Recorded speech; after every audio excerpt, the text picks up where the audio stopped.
Hey YouTube, it's Lindsay again. I got a little microphone. It's becoming official. Okay.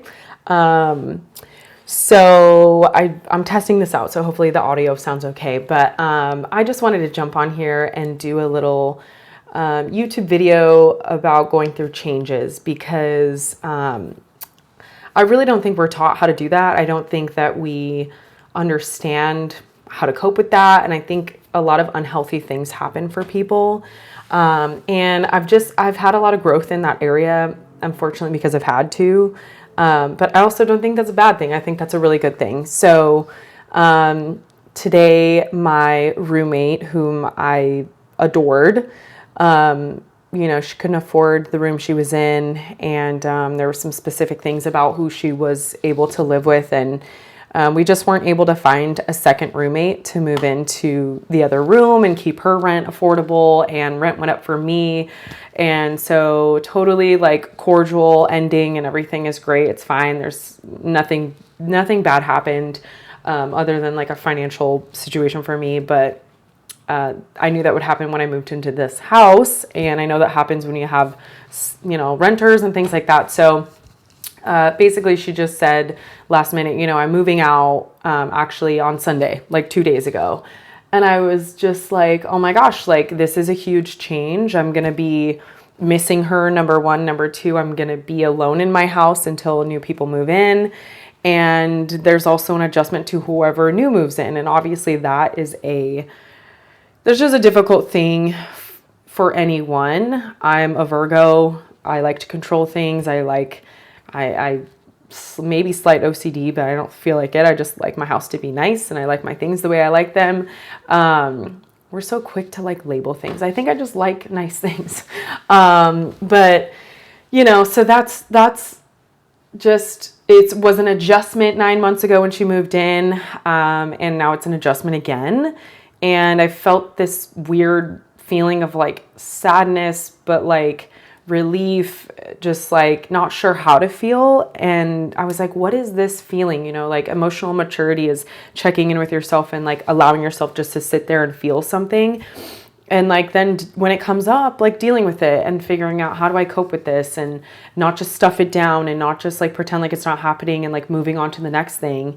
Because before you know it, there's all these things you've been stuffing down, and then it comes out in your body. You know what I mean? So I checked in with myself and I was like, I'm feeling change. The word was change. And so I thought, what better thing to talk about than that? Because if you're alive and you're living, you're going to go through change. So the sooner that you get better at adjusting to it, I think the sooner that we can be more present in our everyday life and give things back to other people and experience things in a more wholesome way, in a more like present way.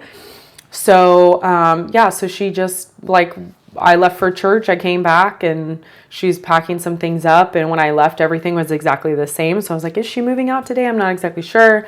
And by the time I came back from church, everything was gone. And she handed me the key, and it was like, okay, like, bye, And so it's just this like sad morning of like losing a friend. And I'm sure I'll see her around, and I'm sure that, things will come up here and there and we'll talk. Like, she's only a phone call away and she's still around town, I'm sure.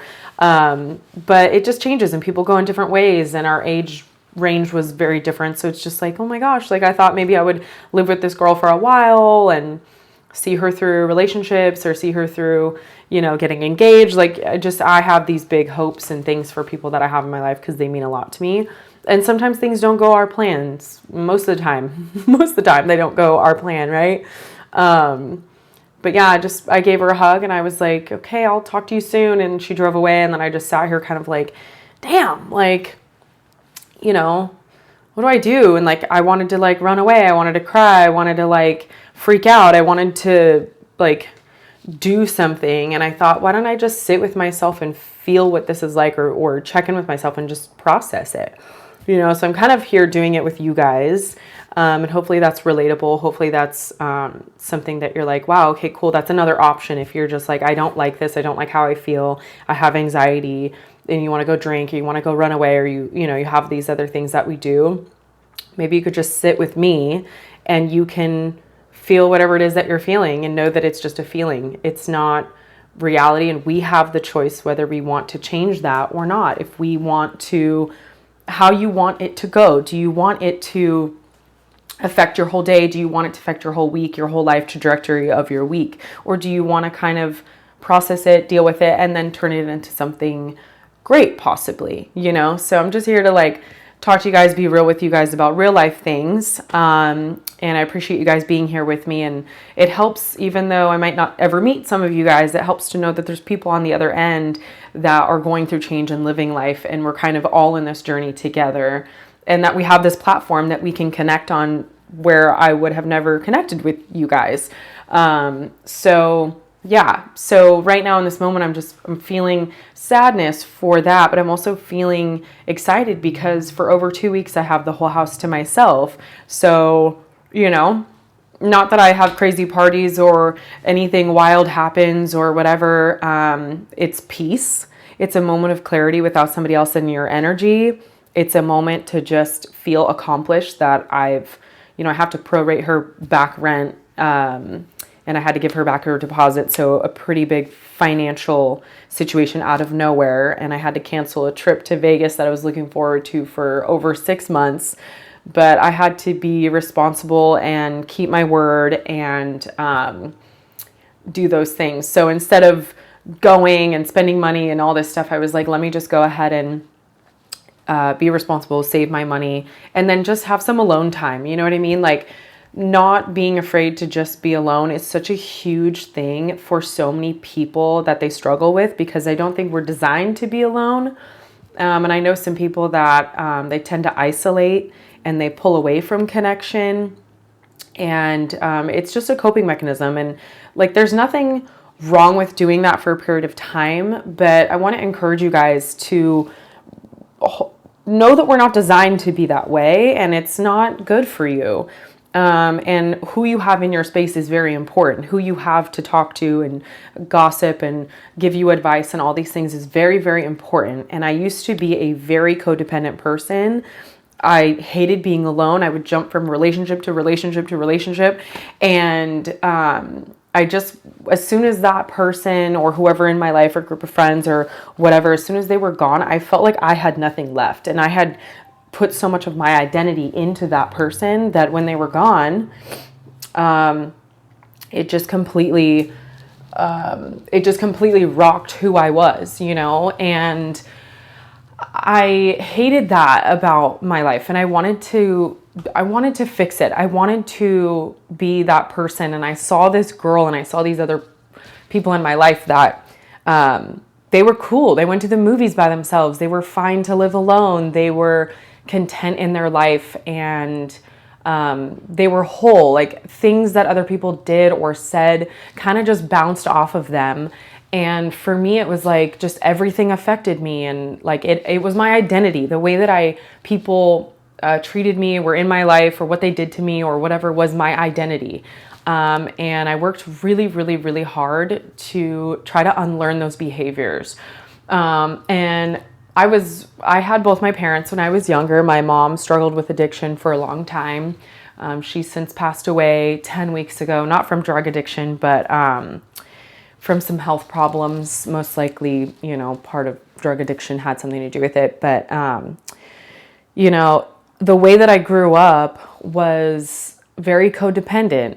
She was dependent on me for her happiness, her joy, for her to be okay. I felt like the mom in that relationship a lot of the time, and I had to learn how to have healthy boundaries without it really being shown to me. I did have my dad in my life for, you know, he's been a consistent in my life, but it got to the age where I was old enough and chose to live, you know, with my mom, and my dad got remarried and they have, you know, their family, and I'm an adult now, and I'm at college, and I'm in beauty school, and I'm moving around, and I'm dating other people. And so it really was a big red flag. And I'm, you know, accepting the fact that that's just okay. You know, we're not perfect. We don't have it all figured out, and that's life. And that's the best part of living, is you don't have to say, this is just who I am. You can say, this is who I am at this moment, and I want to grow and I want to change, and I'm going to turn into this other person, and I'm going to evolve, also known as change. So yeah, so I basically just had a bunch of things in my life happen at once my grandma died. I had to move. My friends burned me. All these things happened to me. And I was so the victim, like, why is this happening to me? And nothing ever goes right. And I was operating at such a low level. And I wanted to get out of that so bad, but I didn't understand how. I really did not understand, how do you just be a different person and like see things differently? So, you know, I'd like to go into steps of how I did that or whatever, but basically the nutshell of it was everything came down at once, and it was a choice that I made to either grow out of that, see things differently or not. So I got higher level friends that were vibrating at a higher frequency. I got friends that, were more spiritual. I explored my own spirituality and I started depending on God more. And, that was really hard. You know, I was like, trust in something that I can't see. And that is a maybe, when everything in actual reality was people let you down, people abandon you, people don't mean what they say.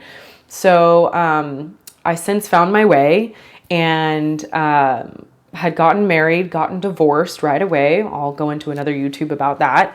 Pretty crazy story. But I've had a couple things happen over my life that were really world-shaking, shattering things that have happened. And I'm really proud. I'm really proud of like making a choice to change it. And here I am in this other situation that maybe is not that big a deal to some people, you know, roommate moving in or moving out. But since I've lived at this house in the last 2.5 years, I had one set of girls move in and lived here for about a year. And then I had another set of girls that were younger and move in for about like 9 months. And then I had this roommate, she was here for about 9 months. So I've had this girl era of a girl house, you know, mostly younger women moving in, like college age or, you know, a little bit older.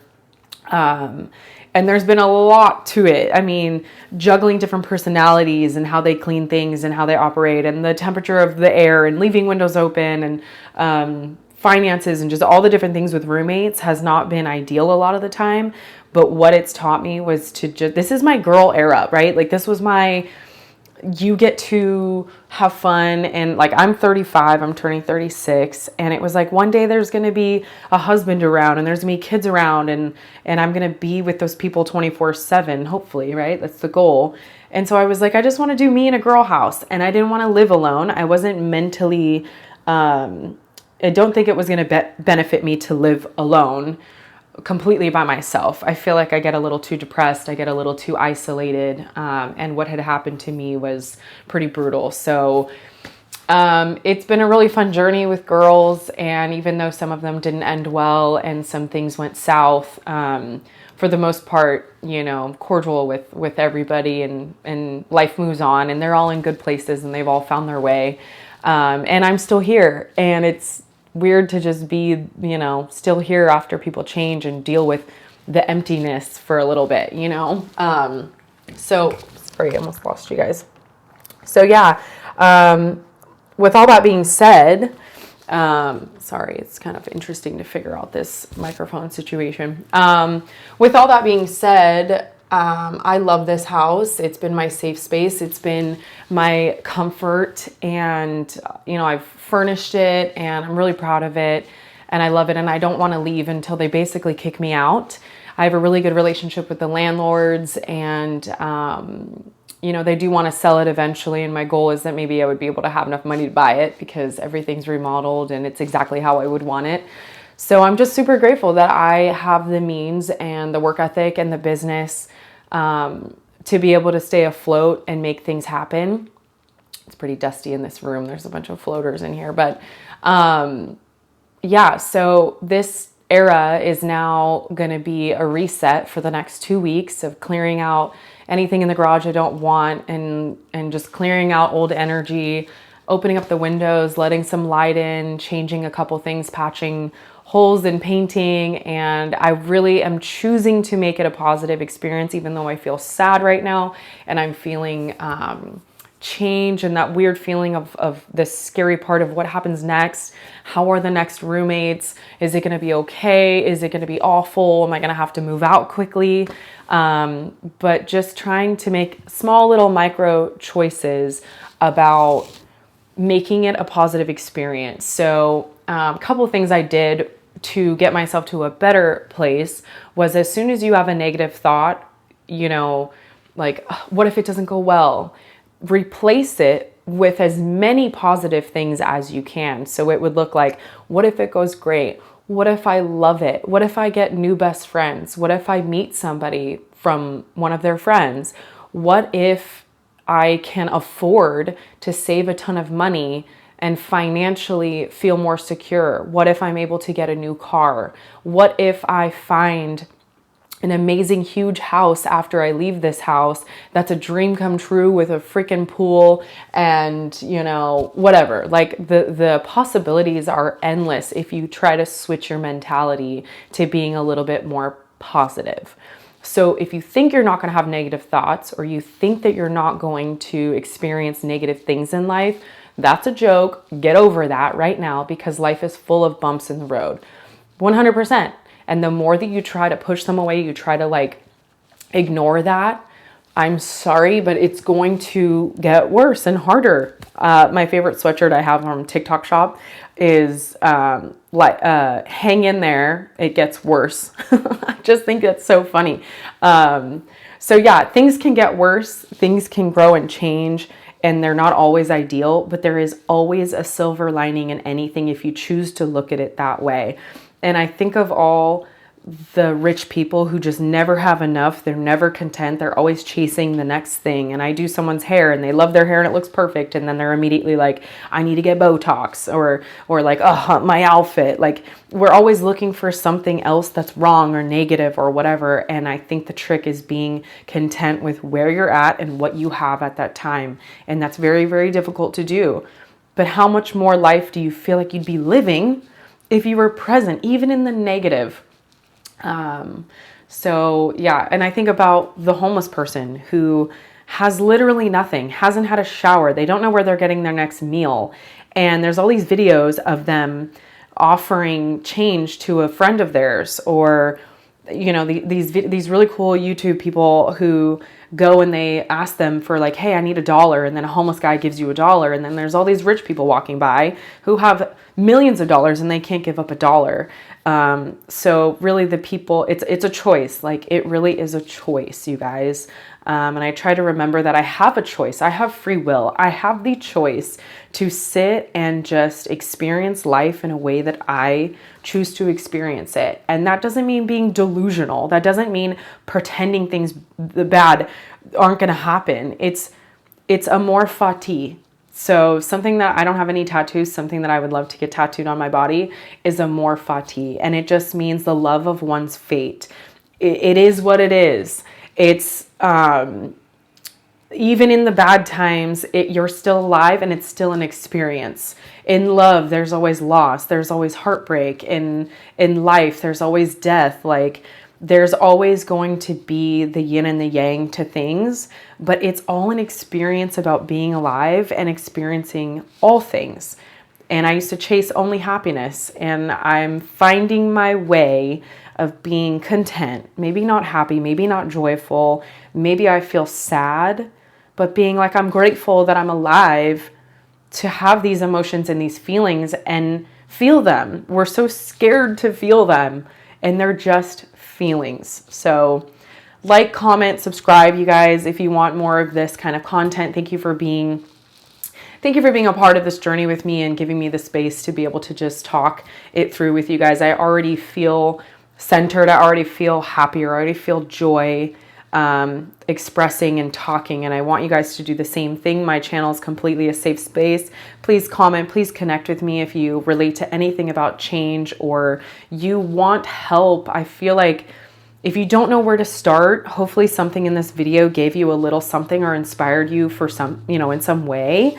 But if you want step by step, or you're curious about your spirituality, you're curious about the ladder you can climb up to elevate your frequency, if you are interested in life coaching, if you just want to make another friend that's just real, that you know, I'm here and I have knowledge and things I've experienced, and I'm not going to push it on anyone, but please know that I'm here to be able to talk about it, and it helps me as well. So thanks for tuning in, and I'm going to go turn on some music, patch some holes, sand them, paint a little bit, and maybe even sage the house and blast some music, whatever I want to do, because I have the house to myself for 2 weeks. Organize and get reset and get ready for the next roommates that are moving in, and hope for the best, and hopefully it's positive. And if it's not, then Amor Fati, baby.